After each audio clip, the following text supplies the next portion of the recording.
क्या कभी राजनीतिक कारणों से कभी जेल गए हैं या कोई किसी आंदोलन में जेल गए? हाँ, मैं लगभग 15-20 बार लगभग आंदोलनों में जेल गया हूँ। कई बार किसानों के आंदोलन में जेल गया, क्योंकि राजनारायण तो अपने आप में आंदोलन थे। राजनारायण जी के साथ तो हमें जनेश्वर मिश्रा जी थे समाजवादी पार्टी में, उनकी हमेशा हमारे ऊपर बड़ी कृपा रहती थी। तो वह लखनऊ जेल में हम रहे, मेरठ जेल में रहे, कई जगह तिहाड़ जेल में रहे। एक माया त्यागी कांड बड़ा चर्चित कांड हुआ था, बागपत कांड के नाम से, सन 82 में।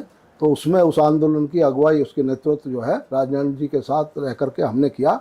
और हम सबसे पहले व्यक्ति था मैं जो तिहाड़ जेल में जो है लगभग 15-20 दिन मुझे रहना पड़ा। उसके बाद में फिर मैं दिल्ली रहा, उसमें जो दिल्ली वाली जेल थी। और यहाँ सॉरी, तिहाड़ तो दिल्ली में है ना, यहाँ तो वो है अब्दुल्लापुर वाली, अब्दुल्लापुर जेल में रहा। उसके बाद तिहाड़ जेल में रहा और वो आंदोलन चला। उस आंदोलन में राजनारायण जी के नेतृत्व में जब हम लोग आंदोलन चला रहे थे तो वहाँ जेल भरो आंदोलन शुरू हो गया दिल्ली में। हम लोगों को ले जाते थे, प्रेरित करते थे, बस भरवाते थे और वहाँ ले जाते थे। आंदोलन में राजनारायण जी धरने पे बैठे, उनके नेतृत्व में हम दिल्ली में जो है एक बड़ा आंदोलन हम लोगों ने चलाया। लगभग 10,000 लोग जो है लगातार जेल आते रहे, जाते रहे, आते रहे, जाते रहे।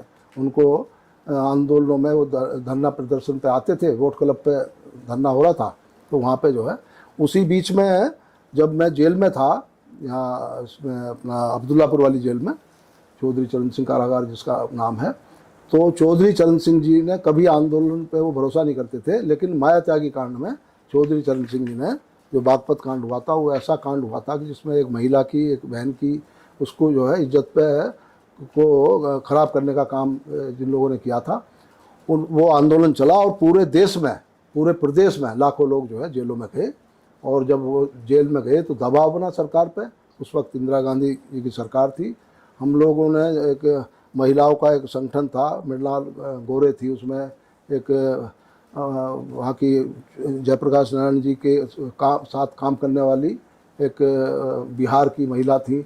तो 6-7 महिलाएं, उनके साथ मुझे भी इंदिरा गांधी से हमारा नेतृत्व मिला और उनको हमने ज्ञापन दिया कि ये एक बहन, एक बेटी के साथ में जो इस तरह से उनके साथ बलात्कार हुआ है, उसके साथ जुल्म हुआ है, तो उन्होंने जो है उस पर कोई ज़्यादा गौर नहीं किया। और ज्ञानी जैल सिंह उस वक्त गृह मंत्री थे। राजनारायण जी ने ज्ञानी जैल सिंह को फ़ोन किया। एक मोहन नगर में एक वो था, कीर्तन था मोहन नगर, तो वहाँ ज्ञानी जैल सिंह भी आए हुए थे और राजनारायण जी आए हुए थे। उन्होंने कहा, उनको सामने बैठा करके, देखिए आपकी सरकार जो है जुल्म जास्ती कर रही है, एक बहन बेटी के साथ उन्होंने जुल्म किया है, तो उसकी लड़ाई हम लड़ेंगे और आप लोग अपना वहाँ जाके जांच करिए। अब हम मान सकते हैं कि भाई उसके पति अपराधी हो सकता है, लेकिन उसकी क्या गलती थी? वो तो सीधी सादी और लेडी है बेचारी, माया त्यागी। तो उसका मैं जो आपसे बात कर रहा हूँ वो इसलिए कर रहा हूँ कि हमें जो है उस आंदोलन से हमें ये प्रेरणा मिली कि जहाँ भी कोई किस तरह की कोई किसी बहन बेटी के साथ में कोई जुल्म होता था, जास्ती होती थी, कोई ऐसे इस तरह का कोई लगता था हमें, तो हम उसमें अड़ जाते थे। तो इसी तरह से किसानों के आंदोलन हुए। जनेश्वर जी के नेतृत्व में कई बार जेल गए, राजनारायण जी के नेतृत्व में कई बार जेल गए, तो काफ़ी बार। अब उसमें तो वहाँ तो उस वक्त हम कांग्रेस के खिलाफ जो है मुखर होकर जो है विरोध करते थे।